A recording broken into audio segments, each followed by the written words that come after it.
Hello, everybody, and welcome back to the Mite Mite-No Podcast. I am everyone's favorite little lich, Junior, and with me is Rudy. Say hello, Rudy. I have lemonade this episode. Ah, that makes me jealous.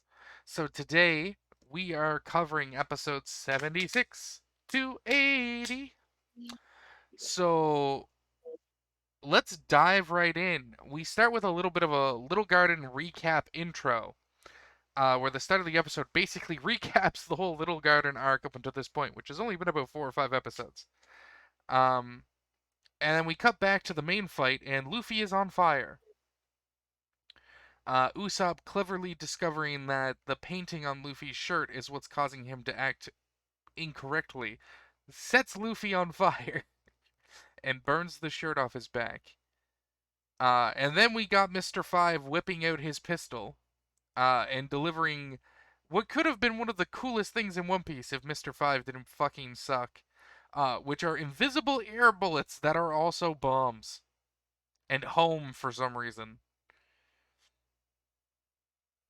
Then we discover those invisible air bullets are actually just his breath, and he can have exploding breath, which is definitely not overpowered. Oh no, that's really cool. And I wrote down, I think somewheres in my notes, that he would make an amazing like honeypot spy. Like imagine if you were a spy who could explode people with your breath. You just seduce your enemy agent, get into a point where you kiss her, breathe into her lungs, and then pop goes the weasel. Just Up think of goes the the weasel. sheer espionage power, like the sheer killing power this man has is ridiculous. Um Luffy is furious uh because at this point Zoro, Vivi and Nami have all been fully coated in wax while he was transfixed under Miss Golden Week's spell, and he delivers the line, "I refuse to let anyone else die." Which put a pin in that line. It'll come back later in the story with a lot of feel. Um, we cut away from this part of the fight and find Sanji, who again has not been a part of this fight. Sanji hasn't met either of the giants. He hasn't seen Mr. Three. He hasn't been involved at all in this entire adventure. Um, and he discovers Mr. Three's little hideout, the little cafe he built for himself. Um, which is great. So he goes in there.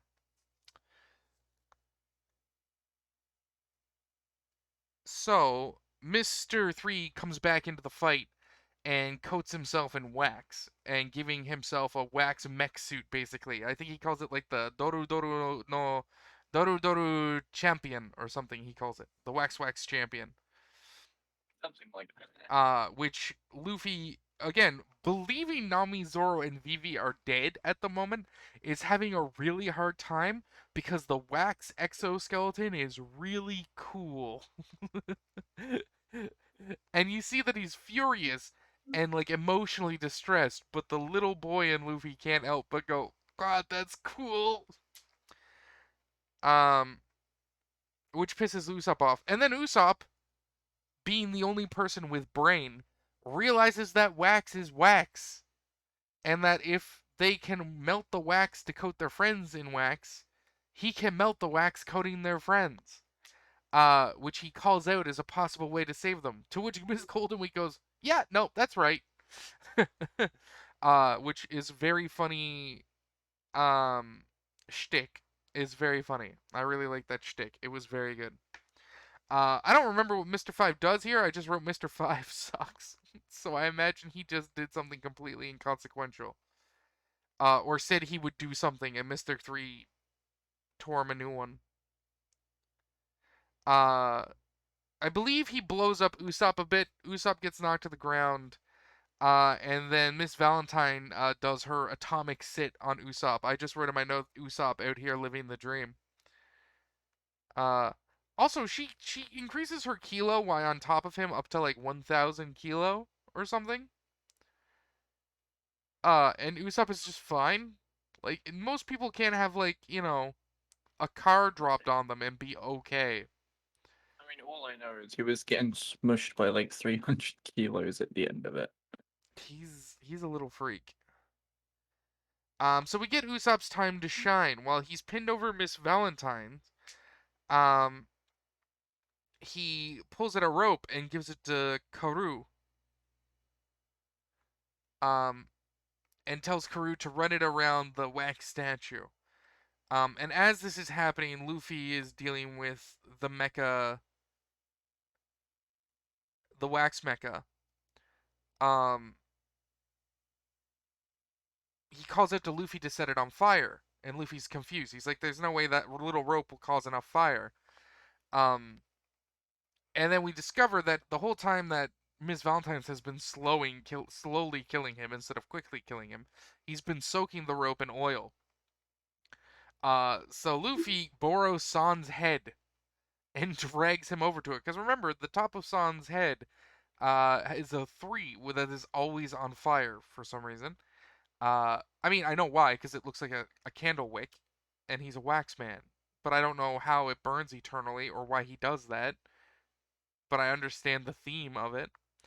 So Luffy grabs Mr. 3 by the head and throws him into the rope, uh, which causes like a nuclear explosion.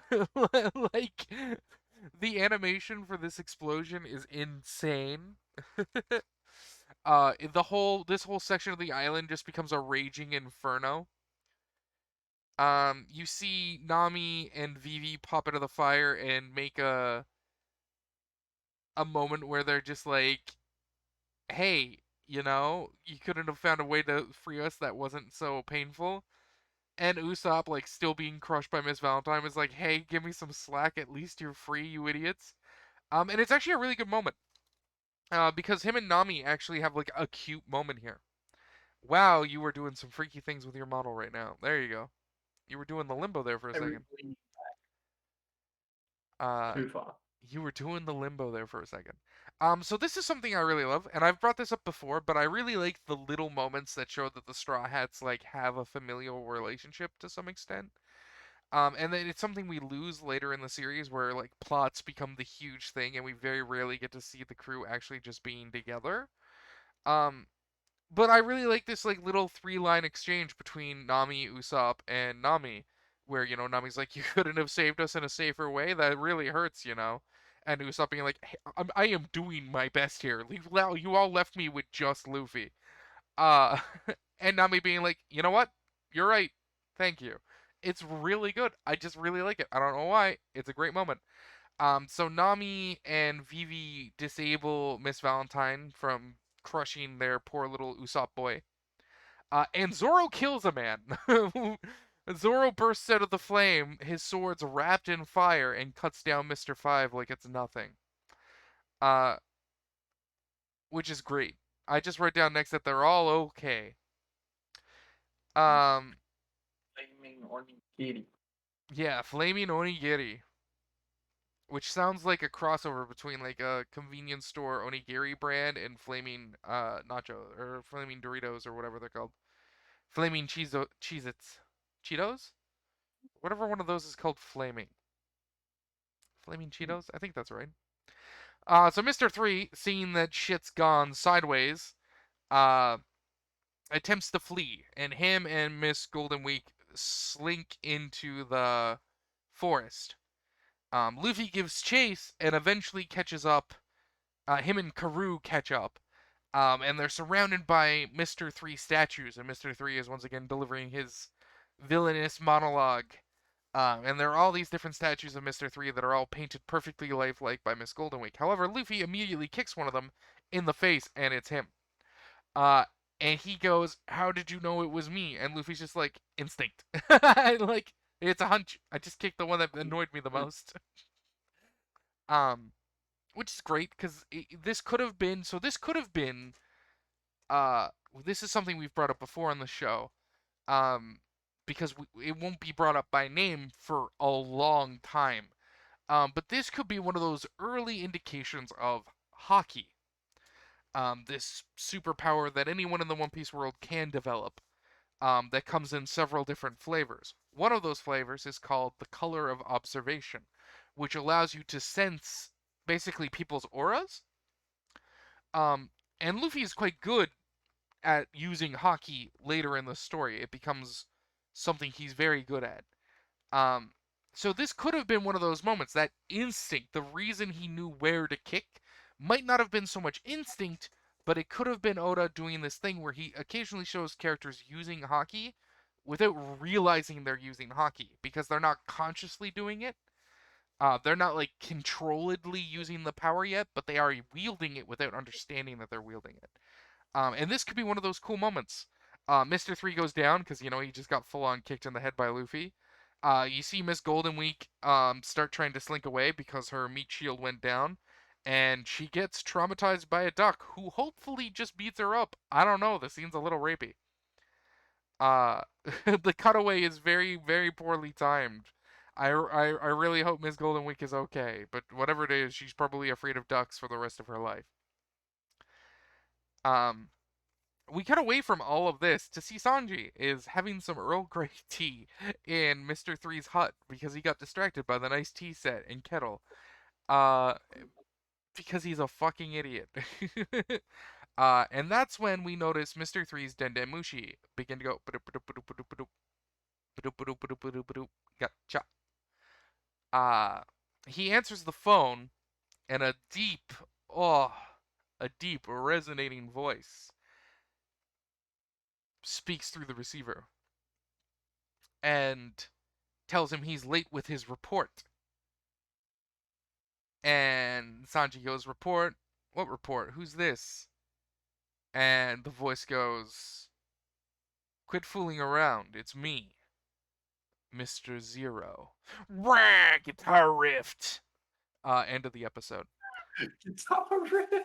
I'm pretty sure the guitar riff happens. I'm pretty sure at that moment where Sanji's like, "So this is a Warlord of the Sea." There's literally a guitar riff to end the episode. Or I'm imagining that. I could be. That would be funny. Just imagine you were imagining it the whole time. I did get a little horny fanboy uh when I wrote down how Mr. Zero says his name, Mr. Zero da. I just like, "Oh, take me." Sorry.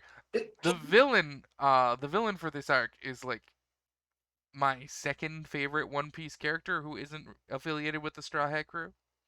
And like my favorite villain. So hearing him talk and just play Mr. Zero for the few instances we actually get to see Crocodile playing Mr. Zero is really hot to me.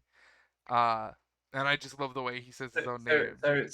All right. So first we have Mr. Smoker, and now we have Crocodile. I have a type. Okay, fair enough. What about it?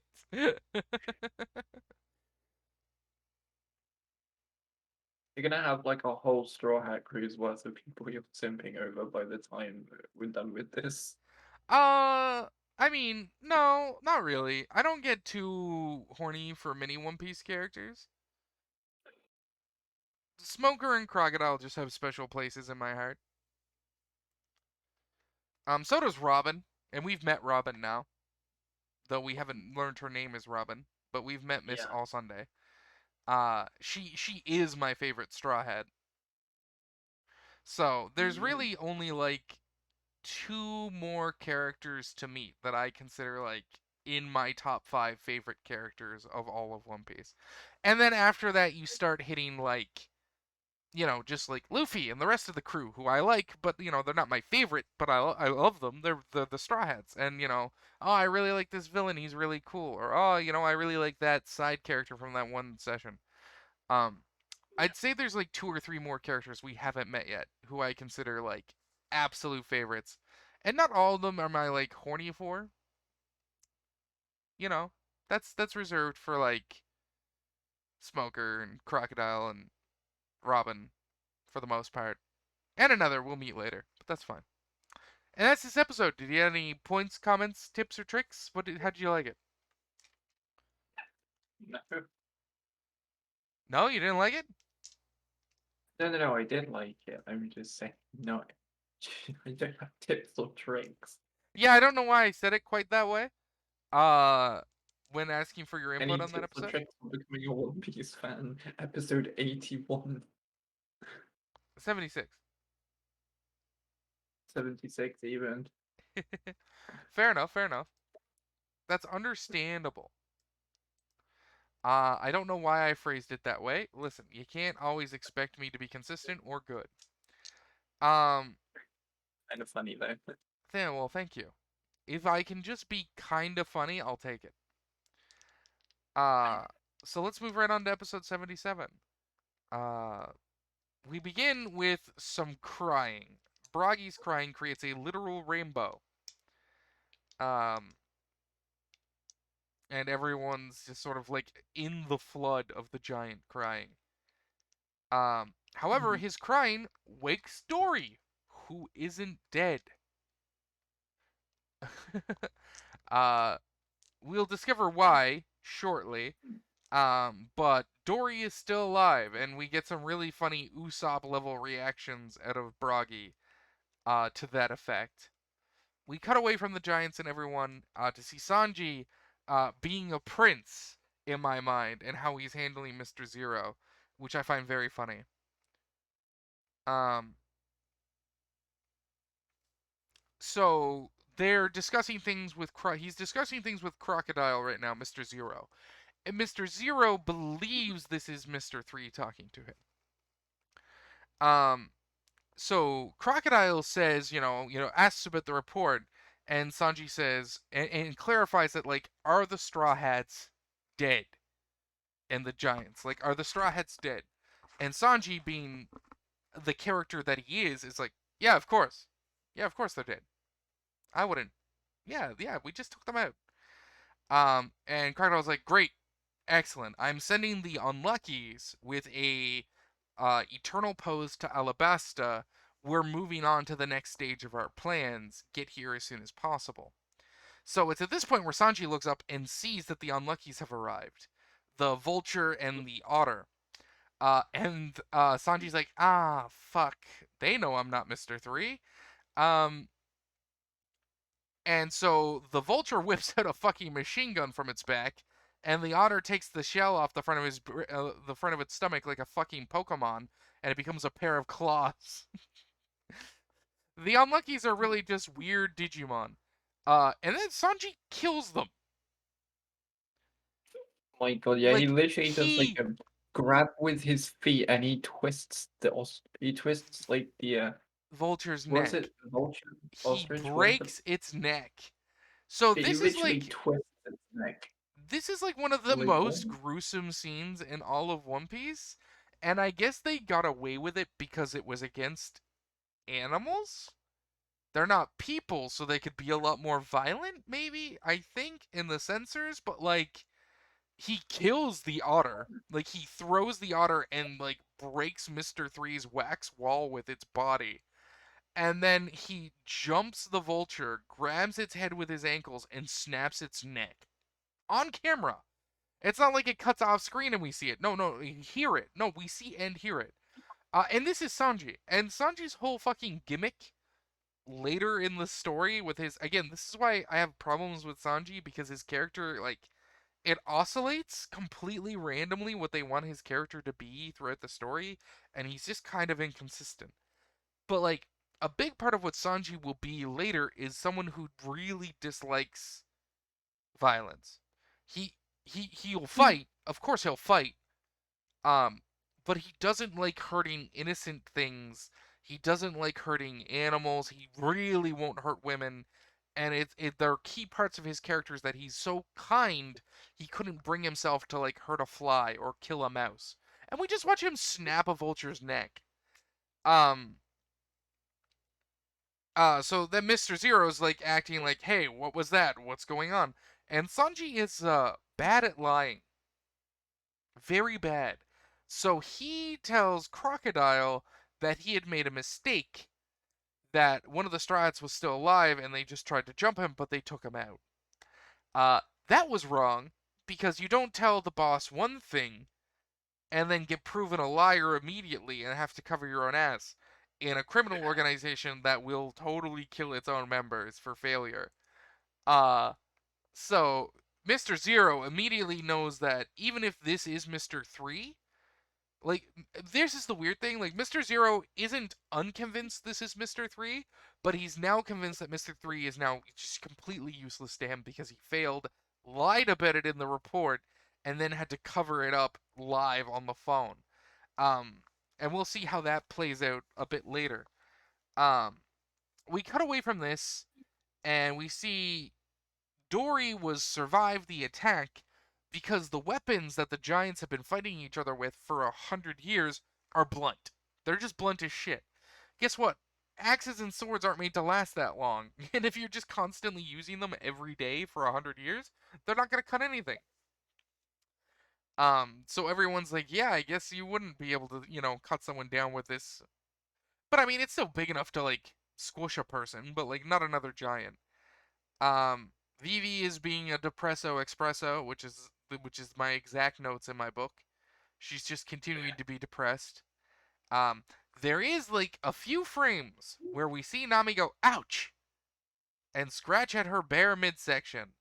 And you see that there's a little red moment there, and someone goes, "What's wrong?" And she's like, "I got bit by a bug." Take care of that. It'll be important later. Oh my god, that's what caused it?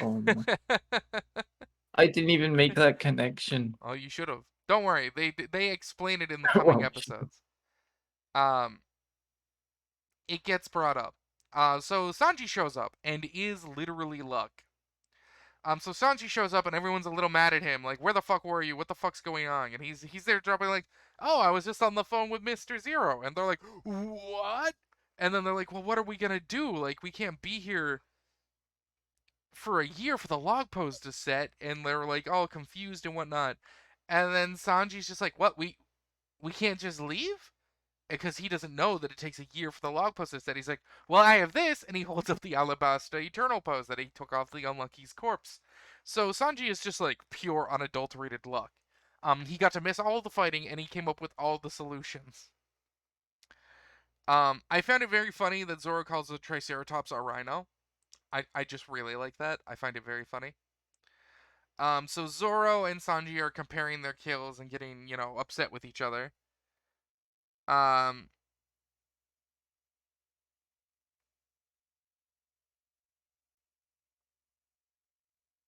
which is fantastic. It was very good.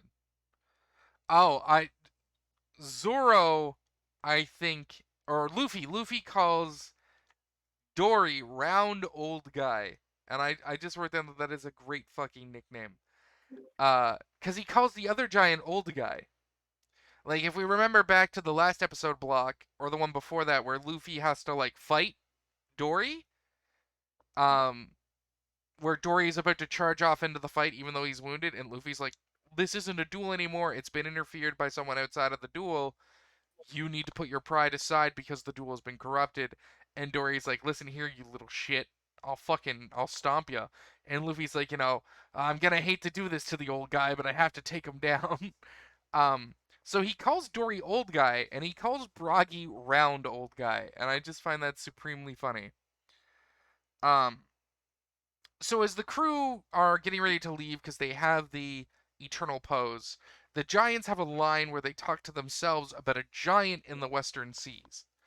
That there is another problem people don't get to leave Little Garden, and that's because there is literally a monster lurking around the island on the exit side leading further into the Grand Line. So they decide that for their friends, the ones who fought so valiantly and viciously to uphold their honor, um, mm, they would take care of that for them. Um, so Nami ends the fighting between Zoro and Sanji. They're still both trying to compare which one is bigger. And Nami just barks at them. "Who cares? Cut them up and get the meat on the ship. Move." And they, move their asses. So the ship begins sailing out, and the two giants are standing there at the side of the cave looking like epic statues at a Lord of the Rings. And they yell to the crew, to have faith in their friends, as their spirit of Elbath or whatever, like on their code as warriors, they will, of course, protect their friends or whatever. Um, to sail straight no matter what and have faith in them. Um, so everyone is like, you know what? Sounds good to me. Sounds like something we should do then. So they begin sailing, and we find the monster from the ocean. Um, this giant goldfish comes out of the ocean, huge. They call it the Island Eater. The Giants refer to it as. Um, and it seems to be about to swallow their ship whole. And Usopp says a line, where Usopp goes, "Where have I heard about something like this before?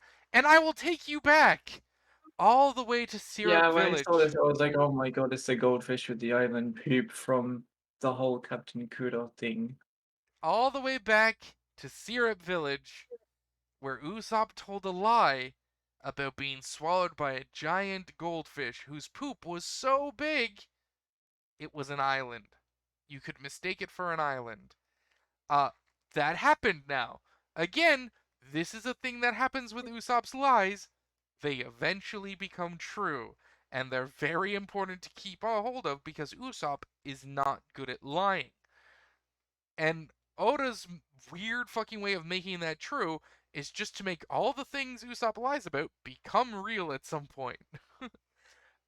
So the Giants bring up that this Island Eater is a massive giant fish that will literally eat islands and shit out rock and concrete big enough to form new islands.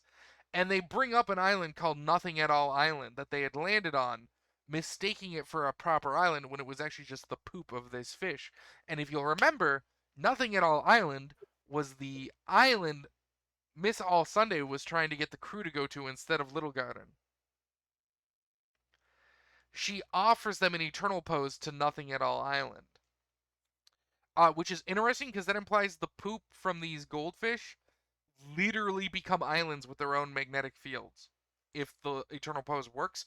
Or alternatively, Miss All Sunday was just fucking lying and trying to kill everybody. Which doesn't seem to be in character for her because she's really into Luffy. Um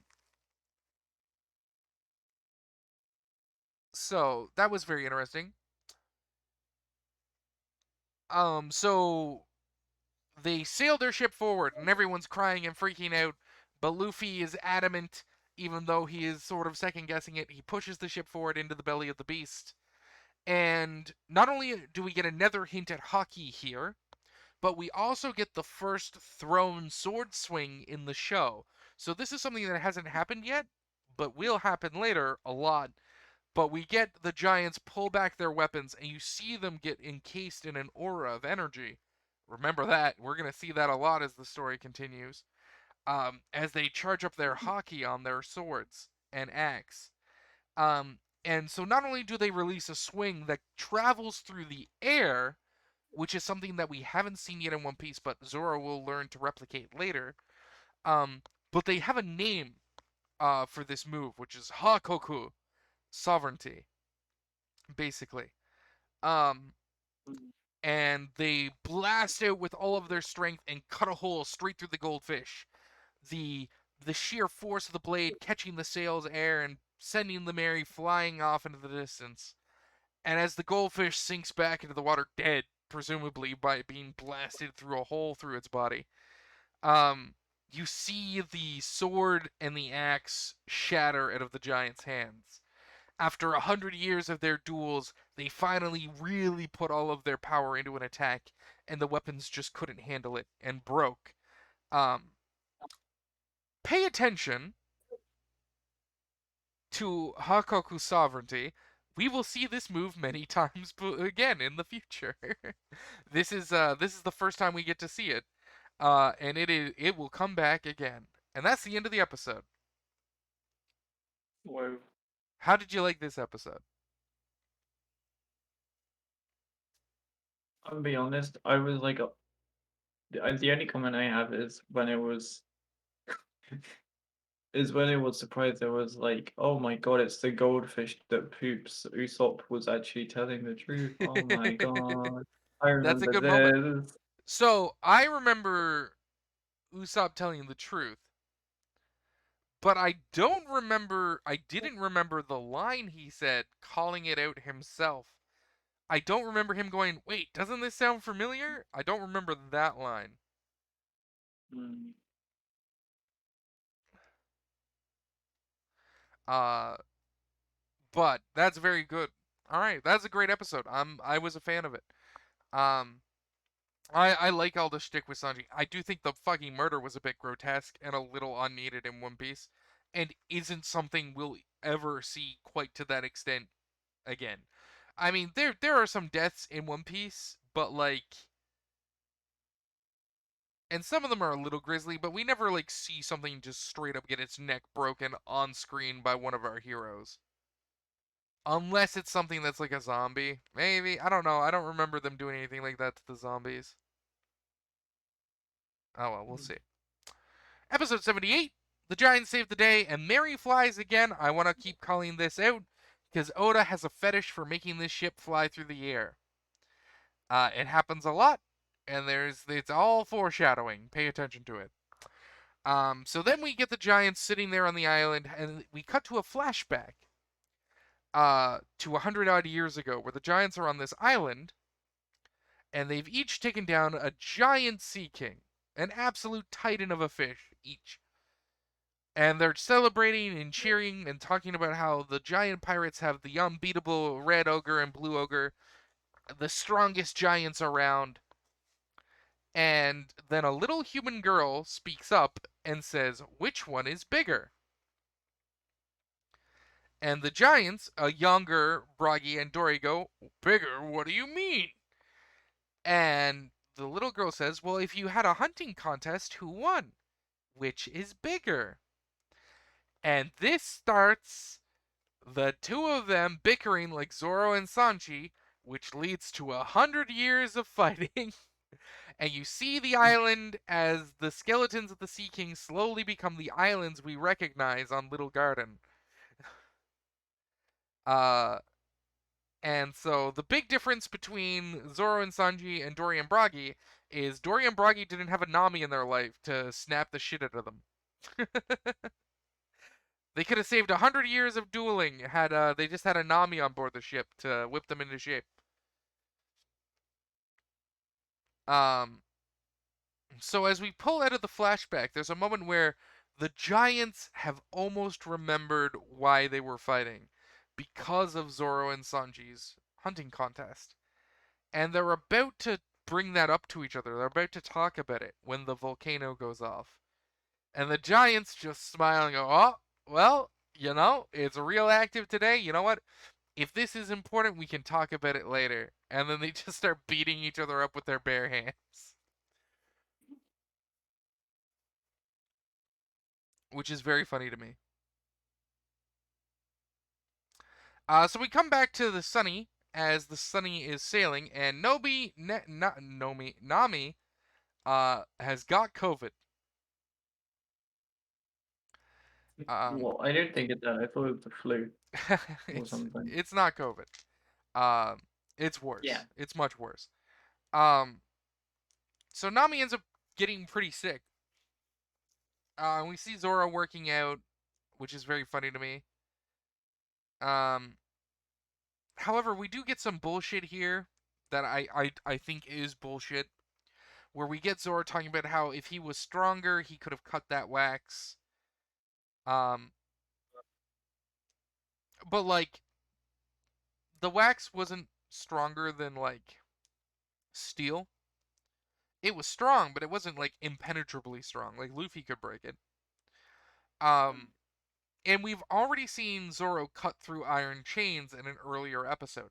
And I brought this up when we covered that episode that the show is basically going to pretend that Zoro didn't do that and give Zoro a bit of not like an inferiority complex, but his character arc for this saga is dealing with the fact that he can't cut certain things because certain things are just too hard to cut, which is, bullshit because we've seen him cut through thick, massive iron chains that are the anchor to like a city-sized battleship.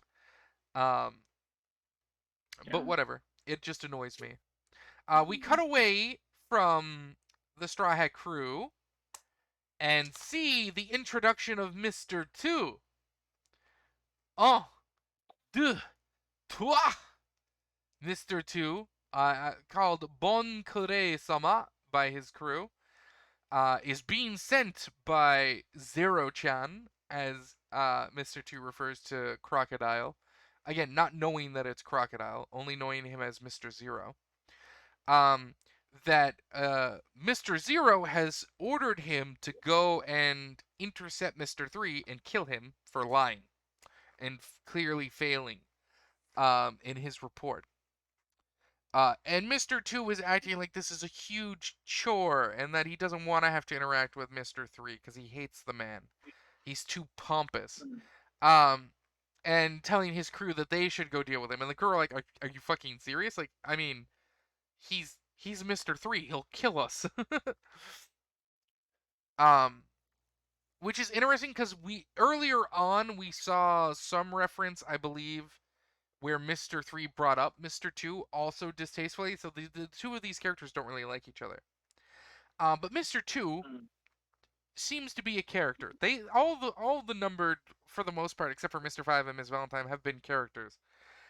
So we cut away from Bon Clay, and back to Nami, who ends up passing out. And I just Vivi comes running over to her and asks if she is all right, and I just wrote down that fuck Vivi's Daijobu was so horny. I don't know why. It must have been why, like the way her voice actress said the line to me just sounded like really breathy and horny. But again, I also am just convinced that Vivi and Nami are just, two different types of lesbians, so, whatever. Um, so we see Sanji being very kind and trying to, worry that Nami is sick and, like, having a breakdown because Nami is ill and he can't help her. And we see some absolutely great shtick with Luffy and the boys just being idiots. Um, like, they don't understand what being sick is. Even Usopp. Vivi's like, haven't you ever been sick before? And all three of them are just like, no, never. She's like, what are you made of? um, because Vivi's a really good straight man for the Straw Hat crew. I find them very funny.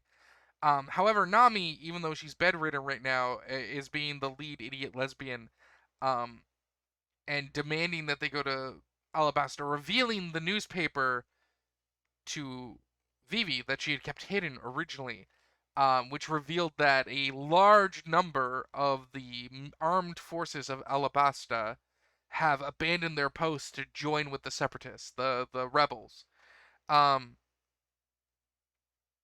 which is fucking wild. Like, Alabasta as a kingdom has a ridiculously sized army.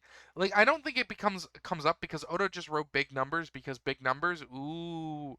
But if you think of it, Alabasta is like a desert kingdom with like maybe 3 major cities and like maybe 6 or 7 major towns. And the fucking government has over 100,000 soldiers. There's only like 1 million civilians and 100,000 soldiers. That means 1/10 of the population of the country are employed directly by the military. It's just fucked up. Like the math doesn't check up. Like I'm pretty sure if you looked at like the Canadian Armed Forces versus the entire population of Canada, it is not 10%.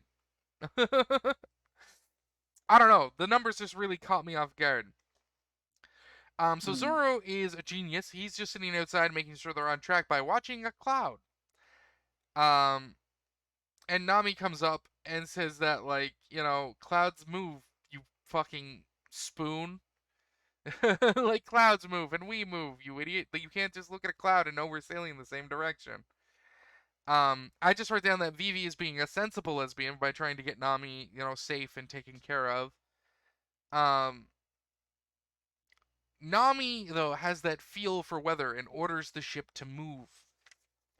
Orders everyone to move the ship. And again, they're all like, but it looks fine, it looks fine. And they're like, no, move the ship, move the ship. Um, Yeah, good thing they did, because otherwise it would have gone straight into a cyclone. yes, I believe that happens at the start of the next episode. Oh, Yeah, based on my notes. I keep getting ahead. It's kind of hard. They do blend together, because, like, especially the non-fight episodes, like, where there's a big cliffhanger ending. This episode just kind of ends, and then leads into the next episode. Do you have anything you want to recap on this episode before we move on? Oh, I think we're good. All right. Episode 79. We got some good opening shtick. About again with Nami in the cloud. About ships like just don't stop moving and whatnot. Uh, and then I wrote down how fucking great this was. So they get Nami back into bed. The crew moves the ship for Nami, and they have the log pose, and they're navigating appropriately. And then the waters get really rough, and they look at where they had just been heading, and there is just this absolute, surface to heaven tornado, like the size of America, just ripping apart the ocean. And everyone just has this moment, like, holy shit, that would have killed us had we not moved. And Vivi was like, holy shit, she saw that coming. Like no one I've ever heard of in the Grand Line can predict these storms, and she knew it was coming. Um, and everyone kind of just realized how fucked they are without Nami. Mm. But however, there's a really amazing scene here that I didn't quite notice before. So as the ship is rocking and everyone's sort of bouncing around, Nami's bed doesn't move because Sanji picks her bed up by his foot and balances her in midair and keeps her steady. I thought I the did not notice animation, that. I thought the animation was freaking out on Nami's bed, like they just didn't animate her properly. So I paused it and looked, and no, when the ship starts shaking, Nami, like Sanji, picks her bed up and balances her on his foot so that she doesn't get jostled around by the ship shaking. And he's like adjusting his leg to keep her steady as the ship bounces up and down in the rough waters. And I found that extremely funny. Um, so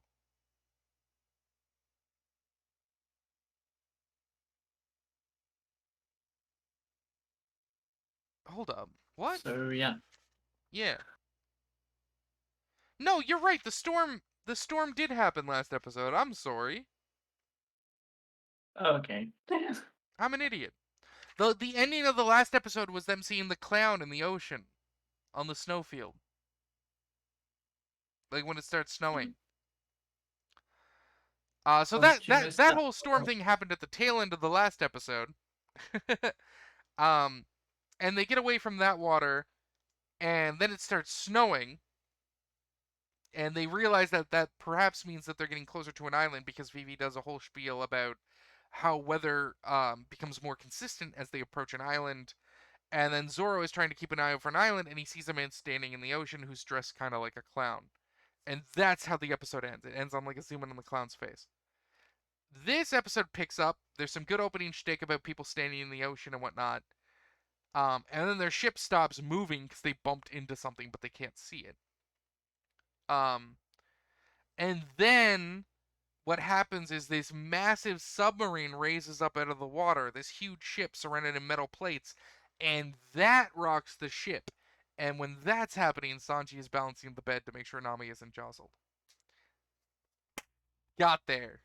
Need more specific notes next time. So the ship ends up coming under attack. You see this weird looking characters on this ship surrounded by a bunch of generic soldiers.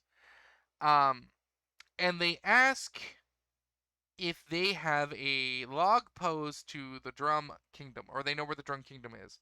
And they're all like, we've literally never heard of that.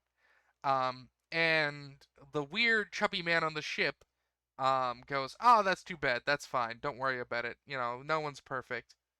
All right. Well, I guess we're gonna take your ship. That's ours now, and all your loot.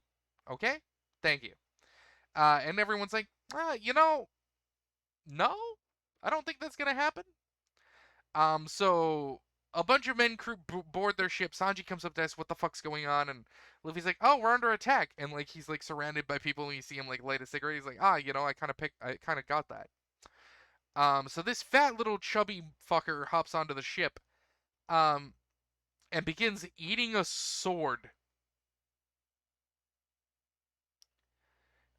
Which makes Luffy like wince in pain as this man just eats a sword and chews it.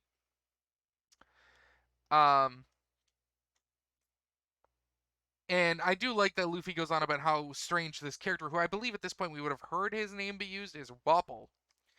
how weird he is, which I just find very funny. So this fucker is very hungry, apparently, because he reaches over and his mouth extends to ridiculous proportions, and he takes a bite out of the Going Merry, and he just rips part of the ship off and starts eating her, and then goes, this shape tastes really good. Uh, which makes Luffy upset. So everyone starts fighting the soldiers, of course. And Luffy charges Wapol, and Wapol just goes to eat him. Just swallows Luffy right up. He doesn't get Luffy's arms, though, which are thrown back in a big old bazooka, which catches Wapol clean in the chest and sends him flying off into the distance, Team Rocket Yeah, style. him and his munch munch fruit are no more. No, they're definitely more, trust me. Uh, we have not seen the last of Wapol. Wapol is like a fine wine that gets worse with age. Um, Oh boy. yeah. Let me tell you, even at this point in the story, Wapol still exists and is a thing. Even in modern day. Not entirely relevant to the plot, but still a thing and still around. Jeez. A tank. So the rest of the crew, realizing their dear Wapol-sama can't swim, abandon the Straw Hat ship to go rescue their captain, and sail off. And Luffy is pissed. We cut away, um, from this, uh, to Toshigi. Toshigi. Toshigi? Toshigi. I wrote her name I down think, weird. yeah.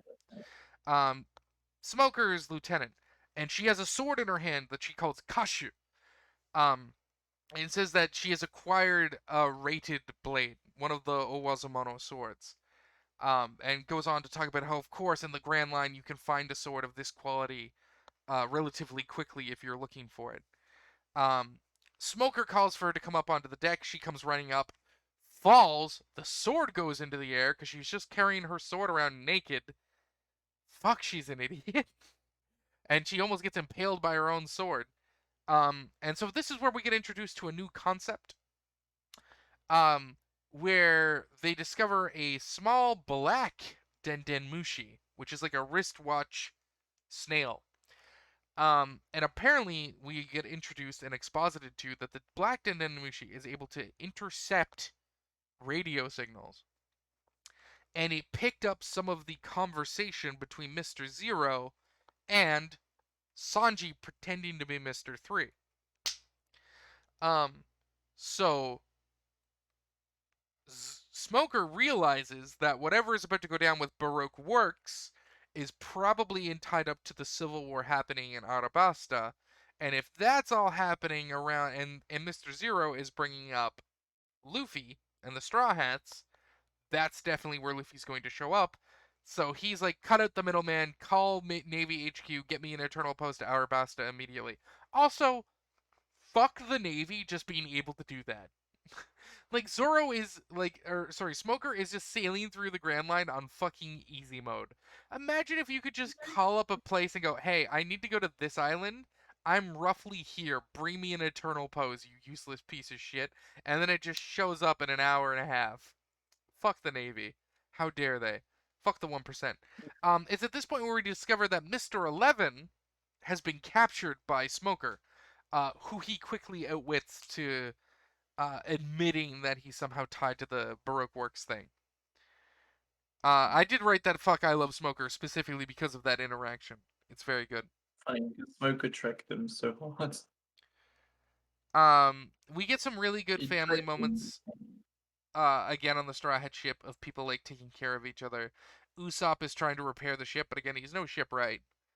Um, and as this is where we get the lessons about the 4 different types of seasons, how each island in the Grand Line has its own primary weather archetype, and then in that archetype there are 4 seasons. So you can be a winter island, but in that winter island you will have a different spring, summer, fall, and winter.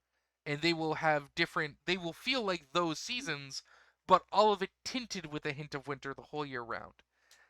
And she basically says that basically there are 16 different combinations of seasonal weather you can experience in the Grand Line. because of this. You could be experiencing winter on a summer island, or you can be experiencing fall on a winter island, and yada yada yada. Um, so we see an island come into a difference with these huge mountains coming up like drums out of the earth. Mayhaps it is Drum Kingdom, of which we heard the other people mention they were looking for.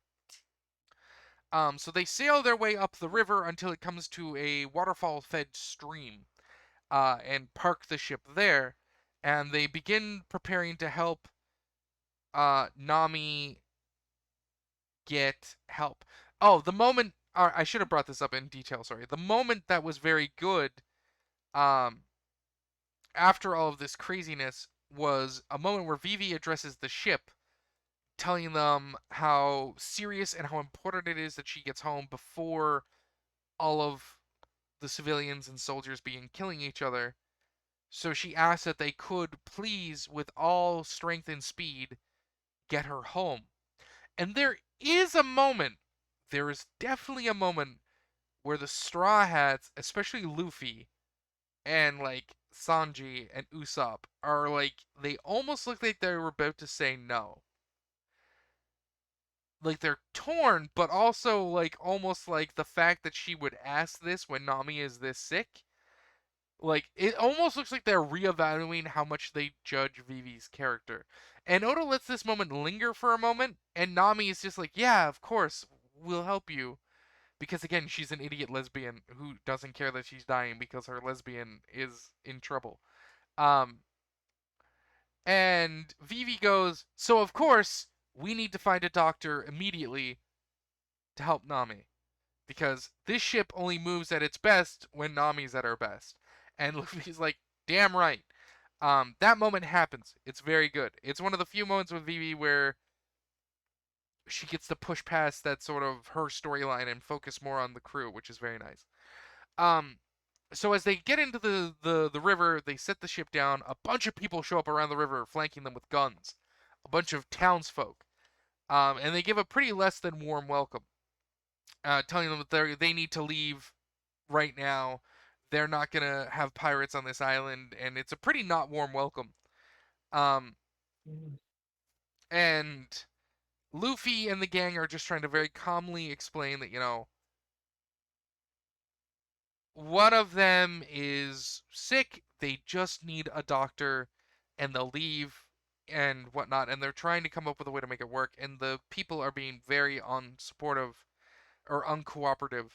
Um, And what ends up happening is that in the growing tensions where Luffy's like, shouting it down with these people, like, "Hey, no, like, listen, I don't care about you. I'm just trying to help my friend. Like, calm down. We're not going to do anything to any of you." And during this tension, one of them ends up shooting a gun and hitting Vivi. And And that's then where the that's where the episode ends. episode ends. Yeah. It ends with Vivi hitting the ground after getting shot, and a close up on Luffy's face entering "Oh, you fucking didn't" mode. Um, Because, yeah, you don't shoot Luffy's friends. This will come up several He will times in the kill you. future. He, Uh, he will kill you.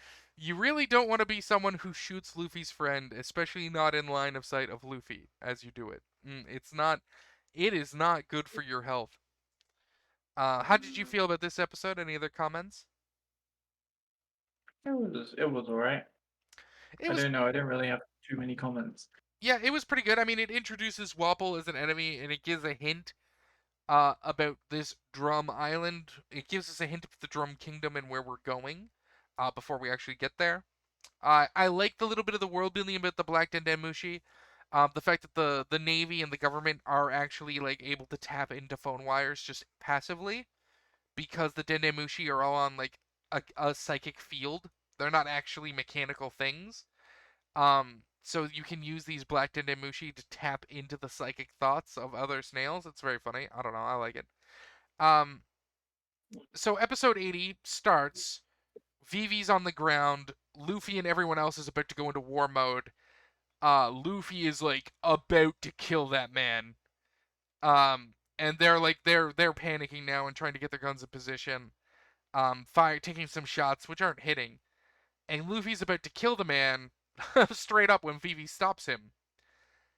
and throws like some really hard words in his way, which honestly are a little too far. Because honestly, at this point, Luffy hasn't done anything wrong, in my opinion, up until this point. He also didn't know how hurt she was, so I think his reaction was perfectly fine. I think Vivi is being a little harsh, but she like calls him a shitty captain for not prioritizing Nami's life over everything in this situation. And brings up that she was only like grazed on the arm and that she's fine. Um, and Luffy takes a moment and considers her words because, she's a good, reliable lesbian. Um, and, gets down on his hands and knees and bows his head to the people and apologizes for being rash and angry and just that they have a very sick friend who they really need to be see a doctor and that's all they want.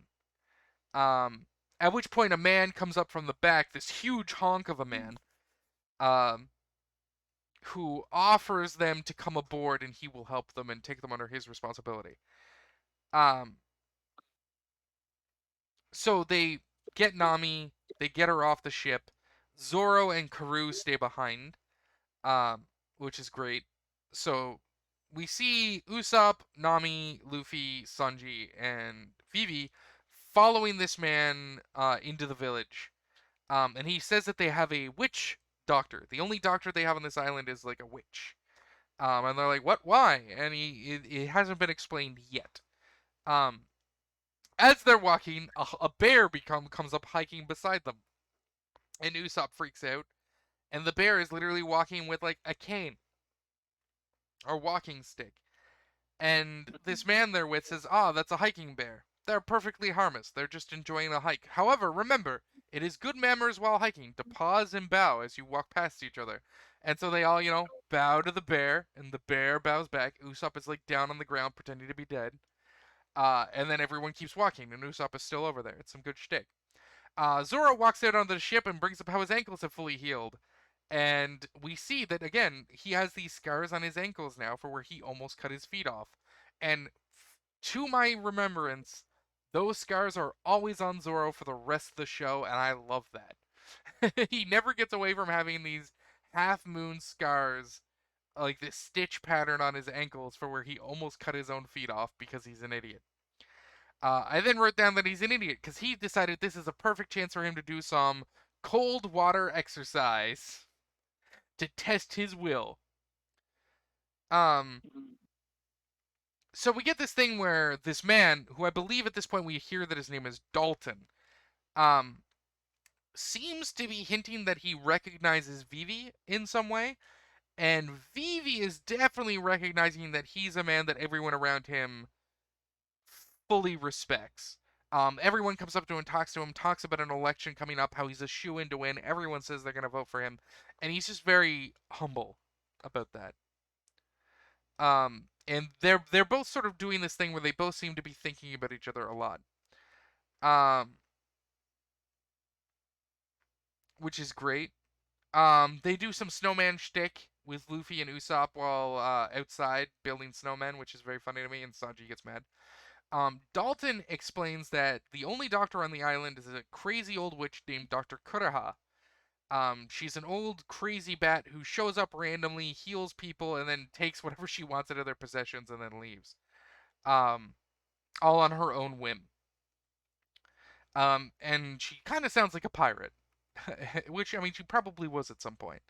But she just seems like a crazy old lady. He explains that she's well over like 130 years old or something. She's insane. Um, we get some very light slaps, which I find very funny, where Luffy comes over to Nami because they discover that Dr. Kuraha lives up on a castle on top of one of the giant mountains on the island, which used to be housed by the king, who abandoned the island recently because they discovered that the island. We find this out a little bit later. But we will find out very soon from now that the island was attacked recently by some pirates.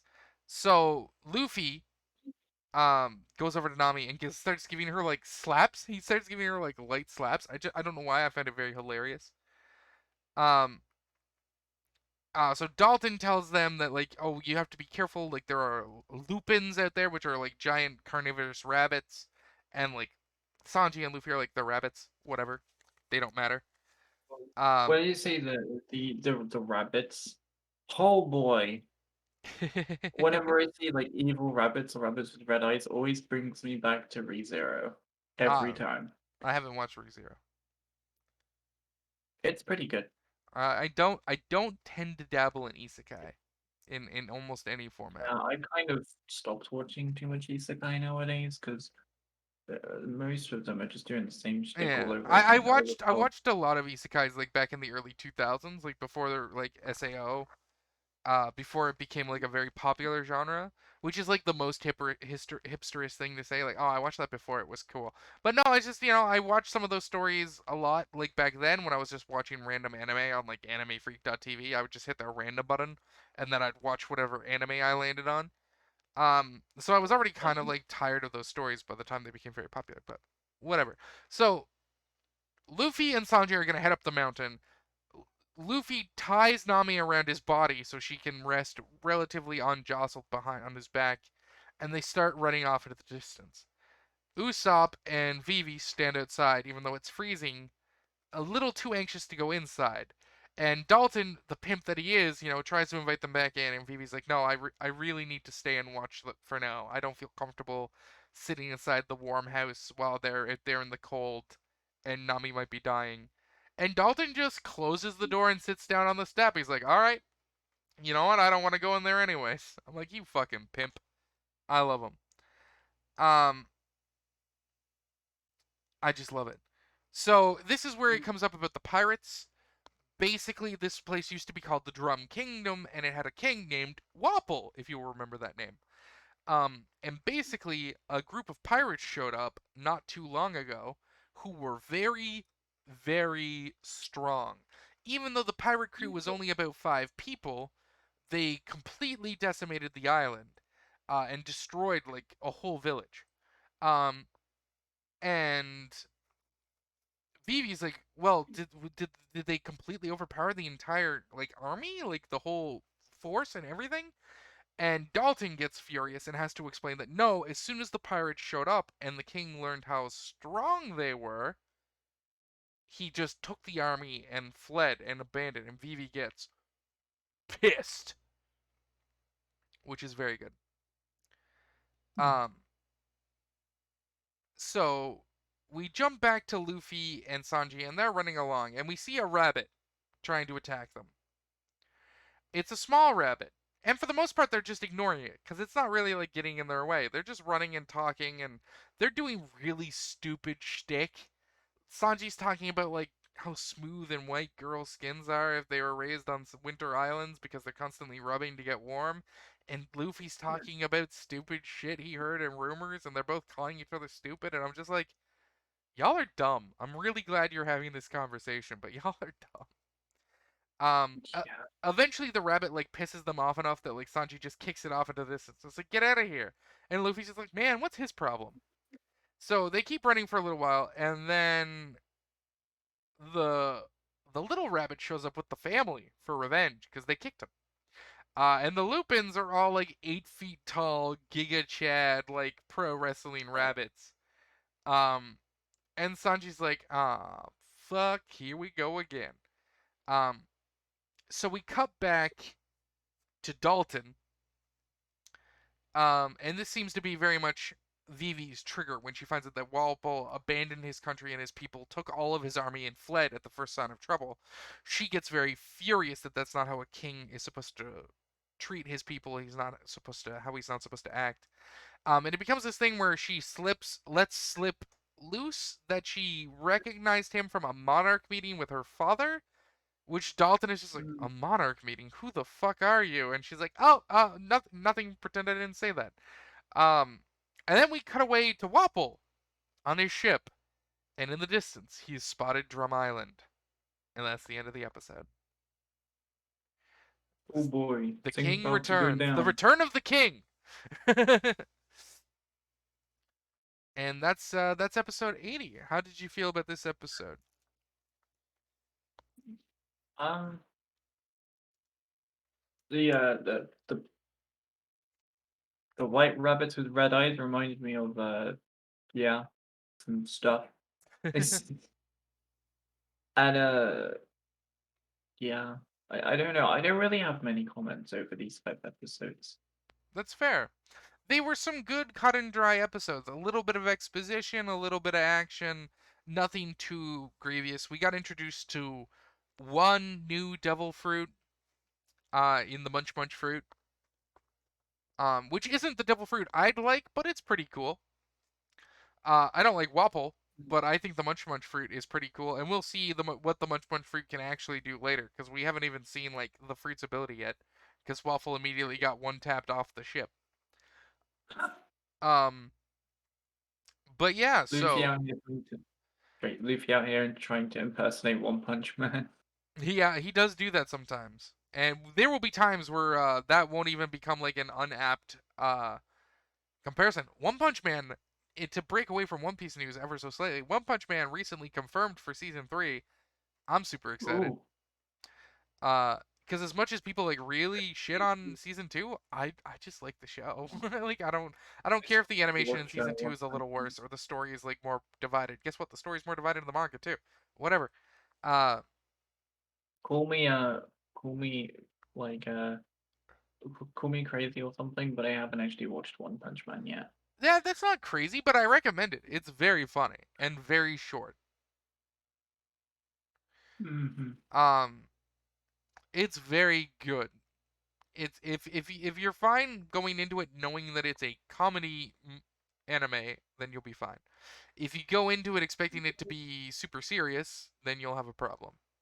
But it's a comedy show. I always went into it going knowing it was a comedy. It's very good. All right, well, that has been these 5 episodes of One Piece. I believe in our next recording session at some point. I'm not positive, but I think we will have a new ending theme. Because I'm pretty sure the ending theme we got after the last one was only going to run for about 7 episodes. They're getting shorter and shorter, each of these ending themes. I mean, I like this one that we have now. It's pretty good, but it'll be gone soon. Oh, And so yeah, we'll be back next time with episode 81. This has been Junior and Rudy on the Mite Mite-No Podcast, having some fun One Piece chats. Goodbye.